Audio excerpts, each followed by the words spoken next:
Hey guys, I'm back today. I just wanted to talk a minute about Eugenia Cooney and the stands and the people who are dealing with ED and the people who are being triggered by seeing her and her pictures and videos and some of the old videos.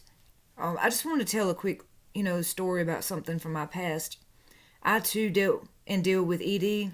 My best friend, she had a severe ED disorder.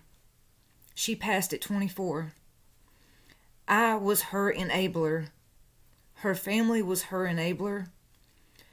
The way I'll explain this is when she would ask us how she looked, we would say she looked okay when she did not look okay because we were trying to be nice and we were trying to be supportive. And even her doctor told us many, many times, don't do that. We didn't listen. I'm not saying that it's okay to say nice things or good things or bad things. I don't know what the real answer to this is, but what I do know is enabling is very bad. And when someone is in very bad shape and you can physically see it, you can see that they are physically falling apart. I know from experience, don't enable them, don't sugarcoat it. That's what happened in this situation. So my best friend, we went to school together, we grew up together, very close from young childhood. We went through a lot of struggles together. She had diabetes from a young age, so she couldn't have sweets. She craved sweets all the time. She had to give herself insulin. She had to take her blood sugar test and all that stuff with her to school and everywhere she went. She went into a diabetic coma, I think 3 different times throughout our childhood. She ended up passing from organ failure, heart damage. Her heart basically wore out. Her kidneys had shut down. Her liver, pancreas, all that stuff completely was just annihilated. And it was all from ED. She would eat. It's so hard to talk about because I just sometimes I feel so guilty, even though I didn't and couldn't control the situation and I tried to be very nice. I just feel very guilty when I should have been doing more, even though, we took her to the hospital and stuff. But she would eat large amounts and then she would go do the thing in the bathroom. I'm not even going to say it because I don't want to trigger anyone. She'd come back. I didn't know for a long time because I was dealing with my own disorders. And finally, one day I noticed it. And I heard her. I said, "Are you okay? Are you feeling sick?" And then I noticed it again. And I finally just called her out on it. And she told me the truth. And I said, with diabetes, this isn't good. You can't do this. We have to get you better and make sure that we, get control on this. I'm sorry if I'm stuttering. Just a really touchy subject. So once we got out of high school, it seemed like it was getting better. She had put on a little bit of weight and looked really good. She always used the diabetes as an excuse for why she looked bad, so it was really hard to tell at times what the reason was of why she would be sick. Well, one day, I got a call that she'd been taken to the emergency room, and I got up there, and they said that she was in bad shape. She had fell out. All her organs had shut down. She was almost dead.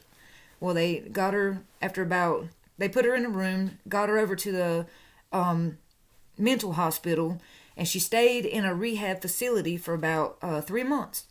In that 3 months, she done great. Everything went well. She put on some weight, gained a little bit of weight. She looked better, was doing good, feeling good. She felt so good. She went and started getting her hair done, and she just felt so confident. I'd never seen her like that before. So I automatically assumed things were better. She went and got her nails done, and this was like a weekly thing. She just felt great. Well, I noticed it one day at the restaurant. She ate really fast and then ran to the bathroom, and I snuck up behind her and I called her, and the way I approached it was just gentle. I was like, we can go back to the facility. Well, she wasn't having it. Well, then I talked to her family, and her family agreed we had to do something because we knew the road it would go down very quickly, and we knew she could, especially with diabetes, she would get sicker faster than normal people do. So her family basically put her in the 72-hour lockdown at the mental institution, and she stayed there for another month. She got out again and was doing well. Well, then she came to me. Oh, sorry. Well, then she came to me and she told me straight up that she was dealing with this again, and she couldn't look at herself in the mirror and stuff. And I was like, well, let's go get help. She didn't like the therapist, so we switched therapists. We hold on one second. I'm sorry. We made sure that we found her a good therapist she was comfortable with, a new doctor. We changed everything. Well, then we found out when she was about, like I said, right after we got out of high school, she's about 19 or 20, we found out the doctor had been writing her pain pills, as they do sometimes for patients with ED, for pain because their bones get brittle, their back aches, their legs ache, they get, basically like growing pains, cramps, stomach pains, headaches, severe headaches and migraines. So the doctor had been giving her pain medicine and she had gotten addicted to oxycodone. She told me it was very bad, and she had started selling all of her stuff at the pawn shop to get it. And she was up to taking about 11 to 12 oxycodone a day at the highest milligram. It was the 15 milligram. So I said, that's dangerous, very dangerous, especially what you're going through. And again, I am not perfect, so I was going through my own personal battles too. And I said, hey, we can deal with this stuff. We'll get through it. Oh man. We dealt with this for about a year, and she seemed to be doing well, and I seemed to decline in my sobriety. My sobriety just went downhill big time. She helped me through my sobriety, and I couldn't have asked for a better friend because she really, really helped me get through it and helped me get sober and stay sober. Sorry. Well, when she was about 22, she relapsed again with the ED and the pain medicine. So she had to go back into treatment. The doctor said, this is getting very dangerous. Her body can't keep taking this. I looked at the doctor and I said, well, she looks so healthy. She looks better than I've ever seen her look. She looks like she's been making progress. How can it be that bad? And he said, you can't always go by how someone looks because you can't see their insides from the outside, honey. And that stuck with me for the longest time because he was right. You cannot see my insides from the outside. Mentally or physically, eternally, you can't see that. Well, at 23, she's still battling. Her body starts to shut down pretty quickly at 23. The doctor warns her, this is very bad. You look healthy, but you're not healthy. You got to stop and we got to get you some help. We all go. We do the treatment again. I'm staying positive and I'm trying to be positive for her.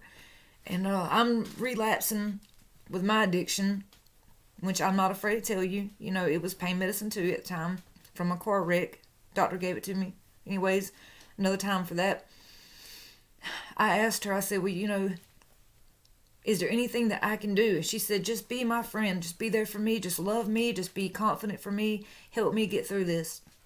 And I thought that's what I was doing. Because every day that she got up, I would say, you look so great. You look so much better than last year. You look beautiful. You look healthy. And she would say, really? You think so? Like, I look good. I look good. My face, my skin, my bone, I look skinny. And I'm like, don't worry about, yeah, you look skinny, but don't worry about the size. Just, you look healthy. You look amazing. And sometimes she did. But there were times where she did not. And there were times where her ribs were showing. And I would take her to the doctor's office and I would say, let's just go see the doctor. It's not going to be that bad. Let's just go see the doctor. You look good. Come on. And the doctor would say, you don't look good. You're going to get in bad shape if you don't stop this. You need to go back to treatment. And she was so scared of going back into treatment that she would skedaddle out of there. Well, her family pushed, and she wouldn't never listen. Her family, like me, was very inspiring and positive and trying to keep a good outlook, trying to keep a good head on her shoulders and let her know we love her, we support her, we'll do anything in the world for her. Anything, whatever it takes, we're there for her. And we sugarcoated a lot of stuff. We enabled her. And every day that we did that, it hurt her more and more. Well, finally at 24, oh man, I got a call one day because we'd been, hanging out, staying with each other, going to the beach and all this stuff. And I had just dropped her off about 2 weeks prior so I could go back to work. because I was dealing with my sobriety again. And her family called me and said, look, she's in the hospital again. She's in a coma and it's bad. You need to come on. So I go and I'm thinking it's about the diabetes. When I get there, it's not. It's about the ED. She had did the bathroom thing so much over that last 2 weeks while I was gone that she looked the same physically, but her insides were annihilated. Her esophagus had so many burnt holes in it. I'm guessing from stomach bile, or I'm no doctor. I don't know how that works exactly. But from doing the bathroom thing so much, she had burnt the holes in her esophagus. She'd done a lot of damage to her heart, her liver, her pancreas, her bones. They said that she had the bones of a 90-year-old woman who had lived a long, rough life. So we sat there, and she finally, within a few days, she came to, and they told her they had to do a heart, some kind of surgery on her heart, put a catheter in, a couple of stents, and they said that would help her. So they done that. They did another, I think it was like a blood transfusion and one or two other things, and a regular catheter and I think it's called the bag, the urine bag. I can't think of the name of it. I'm sorry. But they done all that. She was basically living as a cancer patient. Well, within a month or so later, she seemed to be doing better with all of this. They had lowered her meds. They had leveled her off and stuff. And she was telling me, that this had woke her up, and that she seen how close she was to, how close she was to being gone. That this was enough to wake her up. And I said, I'm here for whatever you need. We'll do whatever we can do for you. Again, every day for about 2 or 3 months, she would say, how do I look? And even when she looked like Eugenia Cooney looks, I would say, girl, you look great. Girl, you look so good. You're working that outfit. I'm glad you feel better. The whole time she was still doing the bathroom stuff behind my back. And she would blame the look on her meds. She'd blame it on stress. She'd blame it on boyfriend, this, that, whatever. And it was always, it came back to the ED and the mental health stuff. And, well, this is the sad part. I'm sorry. I'm trying my best not to break down. A little bit later on, she was about halfway through 24. Her family gave me a call and said, you need to come to the hospital. It's bad. Hurry. So I rush there. I leave whatever I'm doing, and I get there ASAP. And when I walk in, she's in the bed. She's in bad shape. She's not even coherent or nothing. I didn't get to say anything to her. I grab her hand, and it's so thin. And so, her hand is just like she was gone already. I didn't realize she had declined that much. And I think it's like this too. When you see somebody every day, you don't notice things. But when you don't see them for a while, then you can notice stuff like a child growing. When you see a child every day, you can't tell that they're growing. But then when they're gone for a few weeks and they come back, you're like, wow, you grew so much. This is wild. That's what happened. And then in the last, few weeks when I was gone, then I could see it. Oh my gosh. She is in horrible shape. And this whole time we've been on the phone talking and texting, and I'm seeing her Facebook pictures and her Google pictures. She's filtering, using the filters and the apps and all this stuff, and I can't see the truth. And even when I did see the truth, I didn't see the truth. And I didn't tell the truth. And I should have not sugarcoated things. I should not have enabled her, because that very night she passed on. We lost her.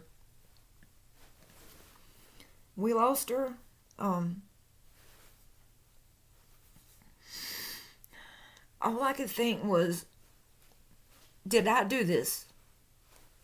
Did me and the family, even though we went through so many hospitals and doctors and health care and all this different stuff, should we have given her tougher love? Should we have been more stern or firm? Should we have really said, hey, you don't look good, you got to, let's go get some help today? Should we have sent her on to the mental health place and did a 72-hour lockdown? Should we have done things differently? So anyway, we lost her. All the therapy I've been through says that there's nothing I could have done. But one thing I do know now is not to enable. And I supported Eugenia Cooney for a long time, and I supported her recovery, and I still hope she recovers. But from what I've seen on there is the same situation, and the family's enabling her, the friends are enabling her, the stands are enabling her. And I'm not putting blame on nobody, but I'm just saying, before it gets really bad, somebody needs to step up and say, hey, let's get some help and really get through. And it should be her own family. You'd think it would be the very ones around her who are circling her. And if she says no, then you say, well, you're going to. You know, or you find somewhere else to go, or you this or that, or you're, whatever you need to do to get them help. Anyways, I'm going to have a part 2 of this shortly about my own situations. Thanks for listening.